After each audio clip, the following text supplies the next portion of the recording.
अनंत चतुर्थी के अवसर पर उज्जैन में गयाकोट के मंदिर में श्रद्धालुओं की 1 किलोमीटर से अधिक लाइन दर्शन के लिए और दूध चढ़ाने के लिए लगी।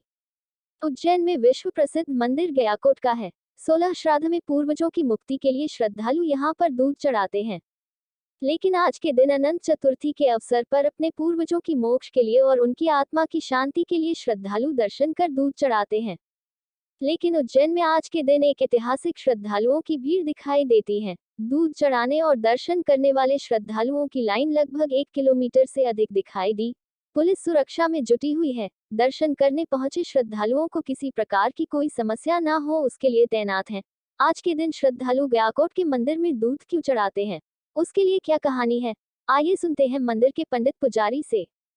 पंडित जी बताइए, आज गयाकोट के मंदिर में हजारों की तादाद में श्रद्धालु दूध चढ़ाने के लिए पहुंच रहे हैं। क्या कुछ खास दूध क्यों चढ़ाते हैं लोग? अंकपात गयाकोटा फल्गु तीर्थ जटेश्वर महादेव विष्णु चरण सप्तऋषि गयाधर गजाधर।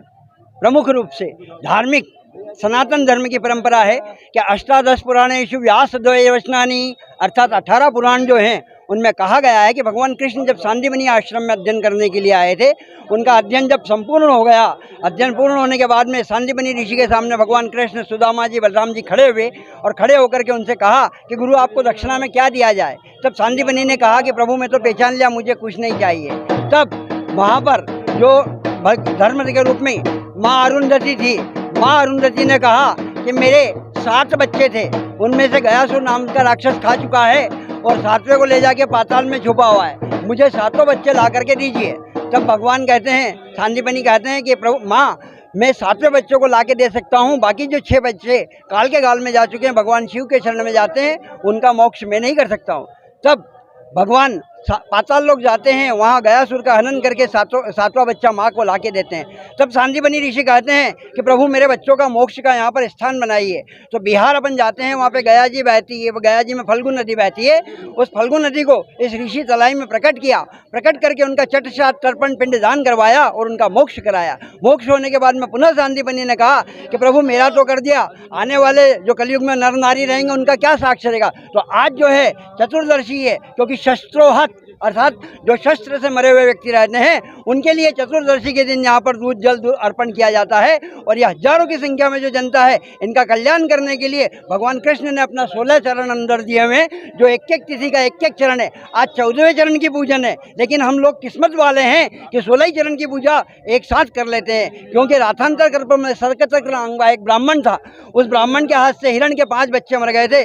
उसके प्रायश्चित में मृग चर्म ओढ़ करके वन में घूम रहा था। उस समय राजा वीरधनवा शिकार खेलने के लिए आए, राजा ने उन्हें हरिण समझ करके मार डाला। राजा ब्रह्म हत्या से कालाधारी और जटाधारी हो गया। आगे चल करके भालव मुनि की कपिला गाय को मार डाला। राजा थक गया, तब एक वट वृक्ष के नीचे सोया था, कुछ व्याघ्र जानवर उसे मारने लगे। तब राजा के शरीर से एक देवी प्रकट हुई और प्रकट होकर के उन्होंने सारे जानवरों को मार डाला। राजा जब जगा, उसने देखा कि मेरे आसपास हजारों की संख्या में जानवर मरे हुए पड़े हुए हैं। तब वो वामदेव मुनि के पास गया, वामदेव को बताया कि गुरु महाराज इस तरह की घटना हुई। तो वामदेव ने कहा कि तुम अवंतिका क्षेत्र में महाकाल बन जाओ, वहाँ पर 28वें क्रम पर जटेश्वर महादेव है और गयाधर गजाधर विष्णु भगवान के चरण सप्तऋषि है। वहाँ पर हमारे हाल में रोजगार में, व्यापार व्यवसाय, धन दौलत, घर परिवार में आनंद की प्राप्ति होती है और धर्म की जय जयकार होती है। हरिओम नमः शिवाय। पंडित सुमन सर।